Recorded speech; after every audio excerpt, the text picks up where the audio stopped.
वडोदरा में हुई हरणी बोट दुर्घटना की आज पहली बरसी है। तब वडोदरा शहर कांग्रेस समिति की ओर से पीड़ित परिवार के साथ न्याय की मांग साझा करते हुए पैदल न्याय यात्रा निकाली गई थी।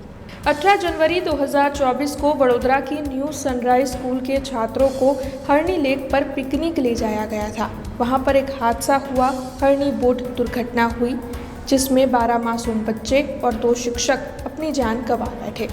इस हादसे ने पूरे गुजरात को हिलाकर रख दिया था। इस घटना की आज पहली बरसी है, लेकिन अभी तक मृतकों के परिजन न्याय की मांग साझा करते हुए ही दिखाई पड़ रहे हैं। तब आज वडोदरा शहर कांग्रेस समिति की ओर से हरणी लेक जोन से पालिका की बड़ी कचहरी तक न्याय यात्रा आयोजित करवाई गई थी, जिसमें पीड़ित परिवार के सदस्य भी शामिल हुए थे। हाथ में पोस्टर बैनर लिए सूत्रोच्चार करते हुए इस यात्रा की शुरुआत करवाई गई थी।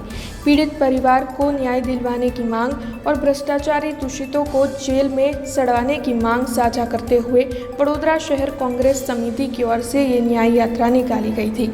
हरणी तालाब से लेकर मार्केट चौराहे तक ये पैदल न्याय यात्रा निकली। तब तक इसमें पीड़ित परिवार के सभी सदस्य भी शामिल हो चुके थे। पीड़ित परिवार की आंखों के आंसू तो अभी सूखे भी नहीं हैं, लेकिन जिन भी आरोपियों को पुलिस ने पकड़ा था उन्हें जमानत दे दी गई है। इस मामले में जो भी कार्रवाई की जा रही है, इससे पीड़ित परिवार संतुष्ट नहीं है। तब उनकी मदद के लिए न्याय की मांग साझा करते हुए वडोदरा शहर कांग्रेस समिति आगे आई है। तब वडोदरा शहर कांग्रेस समिति की इस न्याय यात्रा में शहर कांग्रेस समिति के अध्यक्ष ऋत्विक जोशी, म्यूनिसिपल काउंसिलर पुष्पाबेन वाघेला, विपक्षी नेता चंद्रकांत श्रीवास्तव, पूर्व मंत्री भिखाभाई रबारी और साथ ही वडोदरा शहर कांग्रेस समिति के पूर्व महामंत्री अमित घोटीकर के साथ यूथ कांग्रेस के नेता और अन्य कार्यकर भी मौजूद रहे थे।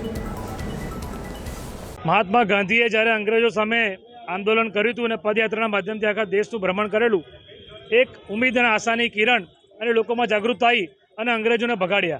આ બીજી આઝાદીની લડાઈ છે। અમે અમારો પ્રયત્ન કરી રહ્યા છે।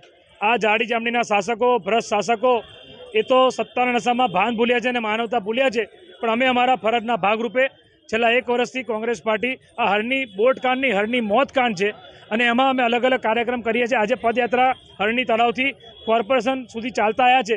આ કોર્પોરેશન ઓફિસ સુધી એટલા માટે આવ્યા છે કારણ કે આ ભ્રષ્ટ વહીવટ, અનગઢ વહીવટ, જેમને પીપીપી મોડલના ભાગરૂપે જે કોટિયા પ્રોજેક્ટ્સને કોન્ટ્રાક્ટ આપ્યો, નામદાર હાઈકોર્ટે કીધું છે કે બનાવટી દસ્તાવેજોનો ઉપયોગ થયો છે। નામદાર હાઈકોર્ટે કીધું કે પૂર્વ મ્યુનિસિપલ કમિશનર વિનોદ રાવનું નામ પણ લેવામાં આવ્યું। તે છતાં આ ભ્રષ્ટ શાસકો નથી વિનોદ રાવ સામે એક્શન લેતા, નથી ભ્રષ્ટ અધિકારીઓ સામે એક્શન લેતા, નથી એ સમયના મેયર કે સ્ટેન્ડિંગના ચેરમેન કોઈ રાજીનામા આપ્યા કે નથી આ કોર્પોરેશનની બોડીને ડિઝોલ્વ કરતા, કારણ કે આ સત્તાના નશામાં ભાન ભૂલ્યા છે, માનવતા ભૂલ્યા છે। અમે તો અમારી ફરજના ભાગરૂપે આ બાળકોના પરિવારને ન્યાય મળે, આ બાળકોની આત્માને શાંતિ મળે અને આવનારા દિવસમાં વડોદરામાં આવી કોઈ ઘટના ના બને એ અમારો પ્રયત્ન છે અને જનજાગૃતતા માટે અમે આ પદયાત્રા કાઢી છે। આ પદયાત્રા અમારી હવે આવનારા દિવસમાં अलग अलग वॉर्ड वाइज पर हमें करवाना है। हमसे जुड़े रहने के लिए हमारे YouTube चैनल को सब्सक्राइब करें और नई वीडियो की नोटिफिकेशन के लिए बेल आइकॉन को दबाएं।